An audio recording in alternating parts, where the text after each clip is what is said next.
मंदसौर में बिजली कंपनी के वाहनों में डीजल भरवाने के नाम पर कर्मचारियों ने 3 साल में सरकारी खजाने से करीब 30 लाख रुपए हजम कर लिए। फ्यूल कार्ड, जिसे खर्च में पारदर्शिता और नियंत्रण का जरिया माना जाता है, वही घोटाले का हथियार बन गया।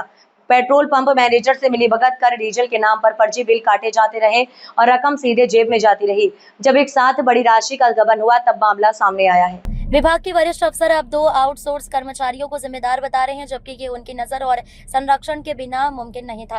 वाईटी नगर थाने में सहायक यंत्री अनिल पाटीदार ने शिकायत दी कि ग्रामीण उप संभाग कार्यालय चंबल कॉलोनी में पदस्थ आउटसोर्स कर्मचारी कमल भाटी वाहन चालक और परमानंद चौहान श्रमिक ने तालेबंद अलमारी से 4 पेट्रोल डीजल कार्ड निकाल लिए।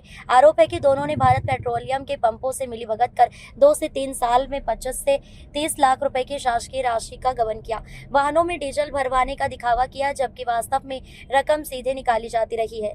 सवाल यह है कि इतने लंबे समय तक गड़बड़ी पर अफसरों की नजर क्यों नहीं पड़ी।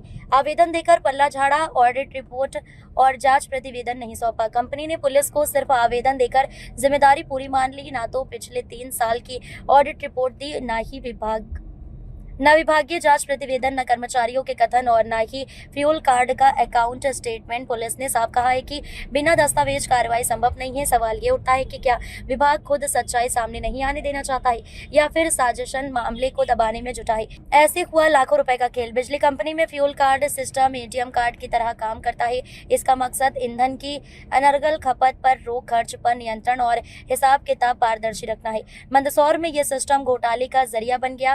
कार्ड के जरिए गाड़ियों में डीजल भरवाने का फर्जीवाड़ा दिखाया गया और पंप मैनेजर से मिलीभगत कर रकम निकाली जाती रही। 3 साल तक हजारों की पर्चियां काटी गईं और अफसर आंखें मूंदे बैठे रहे। सूत्र बताते हैं कि घोटाले की राशि का बंटवारा हर स्तर पर हुआ। फिलहाल विभाग ने दोनों आउटसोर्स कर्मचारियों को बर्खास्त कर दिया है। कुछ राशि जमा करवाने की भी चर्चा है। जिम्मेदार अफसर भी सवालों के घेरे में। दोनों आउटसोर्स कर्मचारी ग्रामीण उप संभाग कार्यालय में पदस्थ थे। चंद्रपुरा केंद्र के अलावा ग्रामीण उप संभाग प्रभार भी करीब 2.5 साल से ए एनिमल पाटीदार के पास है। वे डीई दीपक बादल को रिपोर्ट करते हैं। बादल को पदभार संभाले 1 साल ही हुआ है। इसके पहले डीई प्रेम पालीवाल लंबे समय तक पदस्थ रहे। इन सभी के पास मॉनिटरिंग की जिम्मेदारी थी, लेकिन जांच पड़ताल नहीं हुई। घटनाक्रम में एचआर जितेंद्र आर्य का नाम भी चर्चाओं में है, जो आउटसोर्स कर्मचारियों की नियुक्ति और संबंधित मामलों को देखता है। तो डीजल का मामला आया है, कोई कर्मचारी आउटसोर्स कर्मचारी के खिलाफ शिकायत की गई, आवेदन क्या करें? हाँ, एमपीबी की तरफ से 2 दिन पूर्व एक आवेदन प्राप्त हुआ है।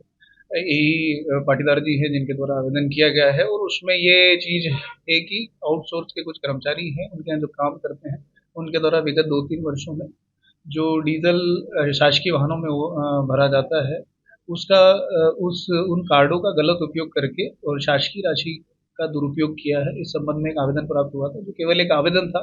उसके साथ में आवश्यक दस्तावेज और चूंकि एक विभागीय मामला है, तो उनको एक विभागीय स्तर पर एक जांच करने के उपरांत विस्तृत रिपोर्ट पेश करने के लिए बताया गया है, जो अभी हमारे पास उपलब्ध नहीं हुई है। जांच रिपोर्ट उपलब्ध होने पर इसमें अग्रिम वैधानिक कार्रवाई की जाएगी।